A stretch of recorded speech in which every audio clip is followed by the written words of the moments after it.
Alright, so I wanted to make a little video comparing a few words in Chinese and Egyptian.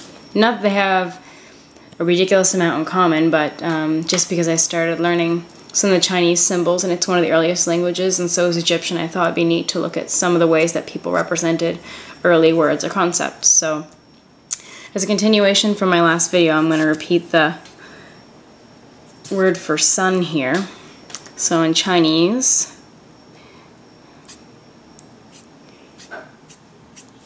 it's that, but the original symbol was more rounded with a dot in it, like a sketch.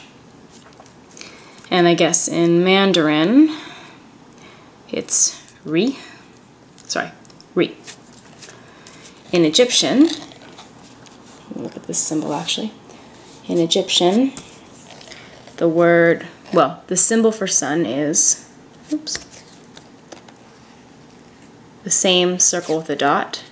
The word is Ra, or Ra.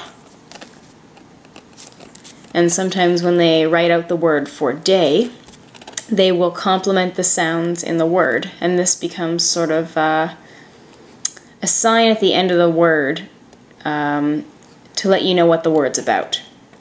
I think it's called a determinative. Actually, I know it is. So they would have the word, the letter R, so R, and then this ah sound is an arm, and this is the way I sketch it out. Of course, it's a little more intricate than that, but it's an arm reaching out, holding nothing, and then they'll have the sign at the end. So it would work on its own, like that. But they usually put these phonetic complements in so you know how to pronounce it, because this sign can be in a lot of different words, like to rise, the sun, anything to do with the sun or light or brightness can be like that. But if they are going to use it on its own and not put these phonetic complements in the word, they will put a little line underneath it. Pretty much in Egyptian, if you see the sign with a little dash underneath, it means that you're reading it literally as what the symbol actually means. So I would know to read this as something about the sun. Okay. The next one I thought would be kind of cool is dawn. So this is the same kind of symbol for sun, except it gets a little wider at the top, almost like the sun or rays of light going outwards, and there's a line underneath it, maybe a little straighter across than that. And that's the word for dawn, and in Mandarin Chinese, it's dan. Not to be confused with dawn, and no, it's not from the English. In Egyptian, they have a different kind of concept, or they kind of write out dawn not as a symbol but as a concept, or two words together. So for dawn, it's a scepter with snaky, symbol for sun because it has to do with light, piece of land,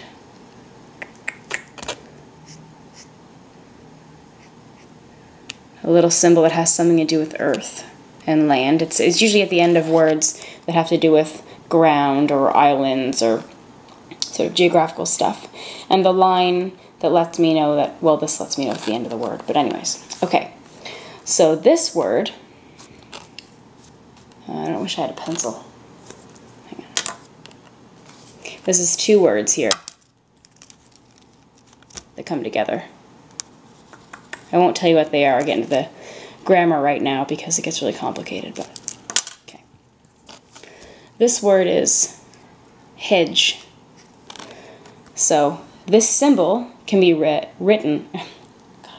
as hedge, which it means white or brightness. And in this case, they've put the j sound as a complement in, which is the snake, and the sun, so I know it has something to do with brightening or lightness. This is ta, which means land or earth. So together, hedge ta, the brightening of the land, is the dawn. Okay. Oops. Hard to hold this and draw at the same time. Next word, Chinese, is tree. And I already did this one the other day, but I like this one. Tree. In Mandarin, that is mu. And the original symbol this comes from is 3 parts to make a tree.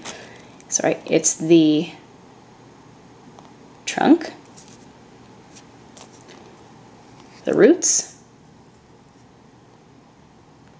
and the branches. Very simple. So very literally, the 3 parts that make up a tree. Ouch. Tree in Egyptian, put it over here. I'm not so good at drawing this one.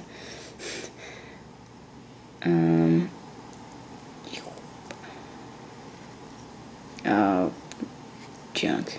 There we go. There we go. It's, well, it is what it is. When they paint it in on stele, sometimes they put the little lines inside so it looks like more branches. But pretty much it's that basic shape.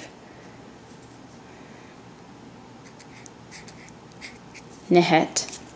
Let me just double check to make sure it's not Nehet.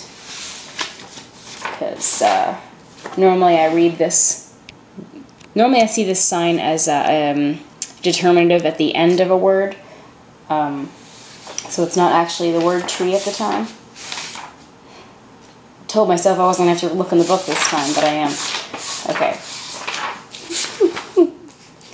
It's very simple. Yeah, of course it is. Okay. Nehet. That's fine. Very light H. That's tree. That's fine. Just had to double check. Okay, the next symbol. Man.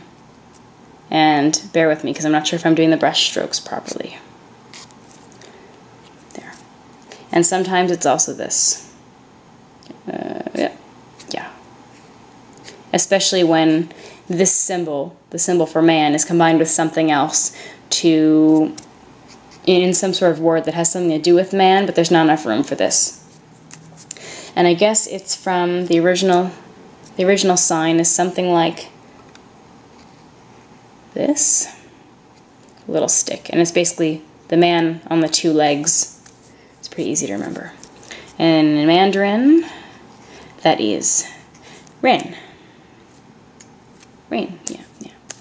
Okay, in Egyptian, the word for man is, well, I'll draw it 2 different ways. First way is the way that most people write things out when they're studying Egyptian, which is really easy.